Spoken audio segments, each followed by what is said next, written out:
Bugün sizlere dünya tarihinin en kritik dönemlerinden birini, Küba füze krizini anlatacağım. Bu kriz, 1962 yılında Amerika Birleşik Devletleri ve Sovyetler Birliği arasında yaşanmış ve nükleer savaşın eşiğine gelinmesine sebep olmuştur. Küba füze krizi, Soğuk Savaş döneminde iki süper güç arasındaki en tehlikeli yüzleşmelerden biridir. Küba'ya yerleştirilen Sovyet nükleer füzeleri, Amerika Birleşik Devletleri'ni doğrudan tehdit etmiş ve dünya genelinde büyük bir tedirginliğe yol açmıştır.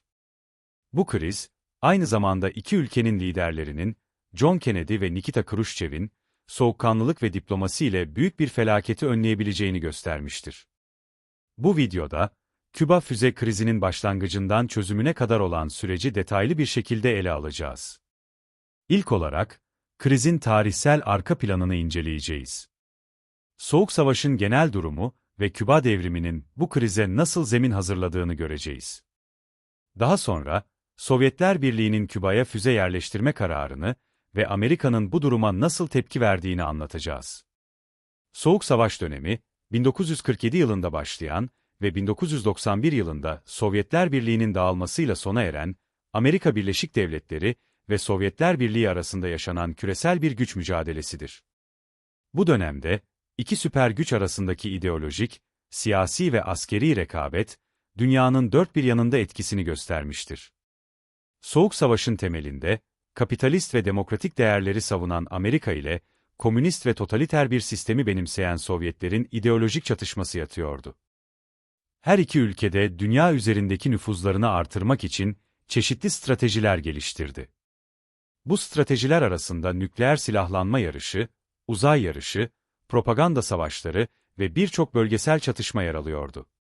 Soğuk Savaş'ın en belirgin özelliklerinden biri, doğrudan askeri çatışmalar yerine, dolaylı yollardan sürdürülen vekalet savaşlarıydı.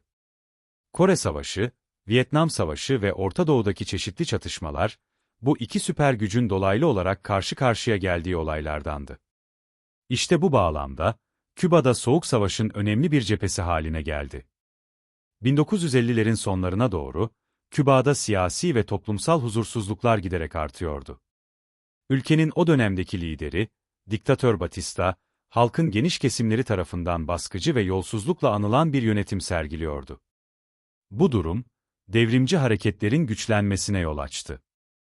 1959 yılında, Fidel Castro liderliğindeki 26 Temmuz Hareketi, Batista rejimini devirdi ve Küba'da yeni bir dönemin kapılarını araladı. Fidel Castro, kısa sürede Küba'nın en etkili lideri haline geldi ve sosyalist politikalar uygulamaya başladı. Bu, Amerika ile Küba arasındaki ilişkilerin hızla bozulmasına neden oldu. Amerika Birleşik Devletleri, Castro hükümetini devirmek için çeşitli girişimlerde bulundu. Bu girişimlerin en bilineni, 1961 yılındaki Domuzlar Körfezi çıkarmasıdır.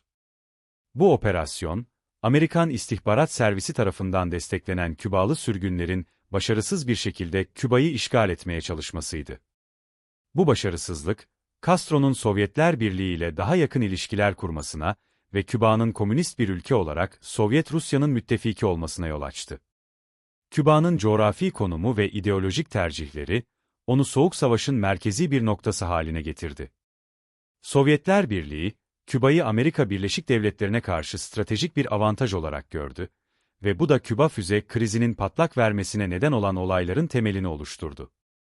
1960'ların başında, Sovyetler Birliği lideri Nikita Khrushchev, Amerika Birleşik Devletleri'nin Küba'ya yönelik tehditlerini ve Domuzlar Körfezi çıkarmasının başarısızlığını yakından takip ediyordu. Küba, Batı Yarımküre'de komünizmin güçlü bir kalesi haline gelmişti ve Sovyetler Birliği için stratejik bir müttefikti. Bu durumu daha da pekiştirmek ve Amerika Birleşik Devletleri'ne karşı bir denge sağlamak amacıyla, Khrushchev Küba'ya nükleer füze yerleştirme kararı aldı. Bu kararın arkasında birkaç önemli neden bulunuyordu. İlk olarak, Sovyetler Birliği'nin Amerika'nın nükleer üstünlüğüne karşı bir denge oluşturma arzusu vardı. Sovyetler, Küba'ya yerleştirilecek füzelerle Amerika'nın doğu kıyısındaki büyük şehirlerini doğrudan tehdit edebilecekti. İkinci olarak, bu hamle, Sovyetler Birliği'nin Küba'yı koruma taahhüdünü pekiştiriyor ve Amerika'nın Küba'ya yönelik olası bir işgal girişimini caydırıyordu. 1962 yılında, Sovyetler gizlice Küba'ya nükleer füzeler yerleştirmeye başladı. Bu füzeler, orta menzilli balistik füzelerdi ve kısa sürede Amerika Birleşik Devletleri'ne ulaşma kapasitesine sahipti. Sovyetler, bu operasyonu büyük bir gizlilik içinde yürütmeye çalıştı. Ancak Amerikan istihbaratı bu hareketliliği fark etti. 16 Ekim 1962'de, Amerika Birleşik Devletleri'ne ait bir U-2 casus uçağı, Küba üzerinde uçuş gerçekleştirirken Sovyetlerin inşa etmekte olduğu füze rampalarının fotoğraflarını çekti. Bu fotoğraflar, Küba'ya yerleştirilen Sovyet nükleer füzelerinin kesin kanıtıydı. Amerikan istihbaratı, Sovyetlerin Küba'da füzeler konuşlandırdığını doğruladı ve bu durum, Washington'da büyük bir kriz yarattı. Başkan Kennedy, U-2 casus uçağının çektiği fotoğrafları öğrendiğinde, derhal en yakın danışmanlarıyla bir dizi acil toplantı düzenledi. Bu toplantılarda, krize nasıl tepki verileceği konusunda farklı görüşler ortaya atıldı.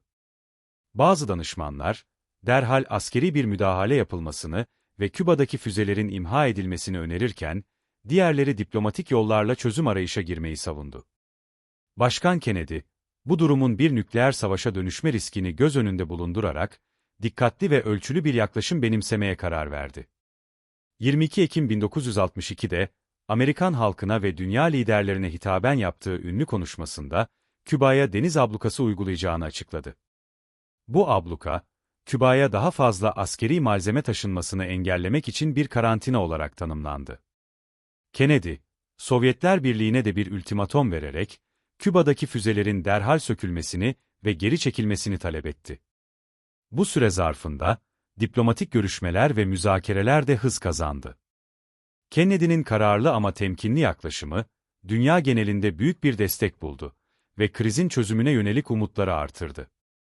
22 Ekim 1962'de, Başkan John Kennedy, Amerikan halkına ve dünya liderlerine yaptığı dramatik bir konuşmada, Küba'da Sovyet nükleer füzelerinin varlığını açıkladı ve bu duruma karşı alınacak önlemleri duyurdu. Kennedy, Küba'ya karşı bir deniz ablukası ilan ettiğini belirtti. Bu abluka, Küba'ya daha fazla Sovyet askeri malzemesinin ulaşmasını engellemek amacıyla bir karantina olarak tanımlandı. Abluka, Amerikan donanması tarafından sıkı bir şekilde uygulandı ve Küba'ya doğru ilerleyen Sovyet gemileri durdurulup kontrol edildi. Kennedy'nin bu kararı, hem Sovyetler Birliği'ne güçlü bir mesaj gönderiyor, hem de doğrudan bir askeri çatışmayı önlemeyi amaçlıyordu. Abluka, Sovyetler Birliği'nin Küba'daki mevcut füze varlığını artırmasını engellerken, diplomatik bir çözüm için de zaman kazandırdı. Abluka'nın ilan edilmesiyle birlikte, dünya genelinde büyük bir tedirginlik oluştu.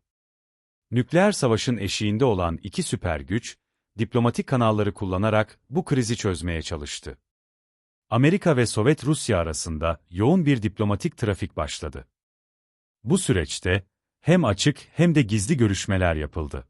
Sovyetler Birliği lideri Nikita Khrushchev, Amerika'nın taleplerine karşılık olarak, Küba'daki füzelerin geri çekilmesi konusunda bazı koşullar ileri sürdü. Bu koşullar arasında, Amerika'nın Türkiye ve İtalya'daki Jüpiter füzelerini geri çekmesi ve Küba'ya yönelik bir işgal girişiminde bulunmama taahhüdü de vardı. Amerika tarafında, Kennedy'nin kardeşi ve başdanışmanı Robert Kennedy, Sovyet Büyükelçisi Anatoly Dobinin ile gizli görüşmeler yürüttü. Bu görüşmelerde, her iki taraf da krizden çıkış yollarını tartıştı ve karşılıklı tavizler üzerinde anlaştı. Nihayetinde, Sovyetler Birliği, Küba'daki füzeleri geri çekmeyi kabul etti ve Amerika'da Türkiye'deki füzelerini sökmeyi taahhüt etti. Ancak, Amerika'nın bu tavizi gizli tutuldu ve kamuoyuna açıklanmadı. Küba füze krizi sırasında birçok önemli olay ve gelişme yaşandı. Bunlardan en dikkat çekici olanlarından biri, 27 Ekim 1962'de Amerika'ya ait bir U-2 casus uçağının Küba üzerinde vurulmasıydı. Bugün, Kara Cumartesi olarak anılır ve dünya tarihinde nükleer savaşın en yakın olduğu anlardan biri olarak kabul edilir. O gün, Sovyetler Birliği'ne ait bir SA-2 yüzeyden havaya füze, Küba üzerinde uçmakta olan bir Amerikan U-2 casus uçağını düşürdü ve pilotu öldürdü. Bu olay, Amerika'da büyük bir öfke ve endişe yarattı. Bu gelişme, Başkan Kennedy ve danışmanları için büyük bir krize dönüştü. Amerikan askeri liderleri, Küba'ya karşı bir hava saldırısı ve ardından bir işgal operasyonu başlatmayı ciddi olarak düşündü. Ancak, Kennedy bu seçeneklerin nükleer bir savaşa yol açabileceğini biliyordu ve daha fazla diplomatik çözüm arayışında ısrar etti. Aynı gün, bir başka kritik olay daha yaşandı. Bir Sovyet denizaltısı, Amerikan donanması tarafından tespit edildi ve yüzeye çıkması için uyarıldı. Denizaltının kaptanı, denizaltının nükleer torpidoları olduğundan habersizdi ve neredeyse torpidoları ateşleme emri verecekti. Ancak, son anda sağduyulu bir subayın müdahalesi sayesinde bu felaket önlendi. Bu gelişmeler, hem Washington hem de Moskova'da gerilimi artırdı ve diplomatik çözüm arayışlarını daha da acil hale getirdi. Nihayetinde, yoğun diplomatik çabalar sonuç verdi ve 28 Ekim 1962'de Sovyetler Birliği, Küba'daki füzeleri geri çekeceğini açıkladı. Bu açıklama, dünya genelinde büyük bir rahatlama yarattı ve nükleer savaş tehdidi ortadan kalktı. Küba füze krizi, Soğuk Savaş'ın seyrinde önemli değişikliklere yol açtı. Kriz, Amerika ve Sovyetler Birliği arasındaki doğrudan bir askeri çatışmanın ne kadar yıkıcı olabileceğini gösterdi ve her iki tarafta daha temkinli bir yaklaşım benimsemeye başladı. Krizden sonra, iki süper güç arasındaki iletişim ve diplomasi kanalları daha da önem kazandı. Bu dönemde, her iki ülkede nükleer silahların kontrol altına alınması ve yayılmasının önlenmesi konusunda daha ciddi adımlar atmaya başladı. Küba füze krizi, nükleer savaşın eşiğinden dönülen bir dönüm noktası oldu ve dünya genelinde barış ve güvenlik için yeni stratejiler geliştirilmesine yol açtı. Küba füze krizinden sonra, Amerika ve Sovyetler arasında nükleer silahsızlanma konusunda önemli adımlar atıldı. Krizden hemen sonra, iki ülke liderleri arasında doğrudan iletişimi sağlamak amacıyla bir kırmızı telefon hattı kuruldu. Bu hat, olası kriz durumlarında hızlı ve doğrudan iletişimi sağlamak için önemli bir araç oldu.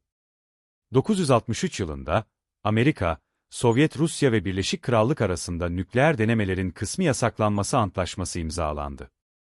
Bu antlaşma, atmosferde, uzayda ve su altında nükleer denemeleri yasakladı ve nükleer silahların kontrol altına alınması yolunda önemli bir adım oldu. İlerleyen yıllarda, Amerika ve Sovyetler arasında daha kapsamlı silahsızlanma anlaşmaları yapıldı.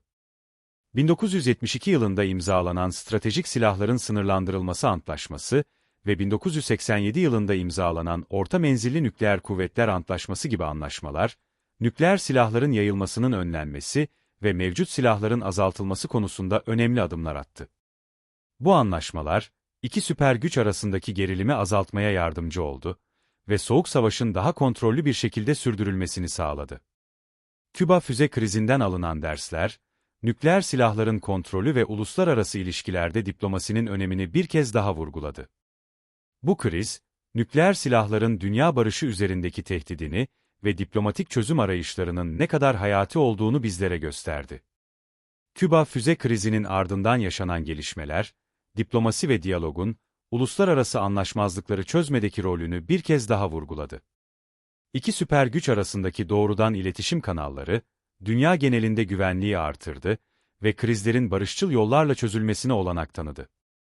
Günümüzde de nükleer silahların yayılmasının önlenmesi ve mevcut nükleer silahların azaltılması için uluslararası toplumun ortak çabaları devam etmektedir. Bu süreçte, geçmişte yaşanan krizlerden alınan dersler, gelecekte benzer tehditlerin önlenmesinde önemli bir rehber olacaktır. Hepimizin bildiği gibi, dünya barışını korumak ve daha güvenli bir gelecek inşa etmek için birlikte hareket etmek zorundayız. Nükleer silahların oluşturduğu tehlikeleri bertaraf etmek ve kalıcı barışı sağlamak için diplomasiye, işbirliğine ve karşılıklı anlayışa her zamankinden daha fazla ihtiyaç duyulmaktadır. Tarih, bize krizlerin ve çatışmaların ortasında bile umut ve barış arayışının her zaman mümkün olduğunu göstermektedir. Küba füze krizinin ardından gelen barışçıl çözüm, bizlere gelecekteki zorluklarla başa çıkmada ilham vermeye devam edecektir.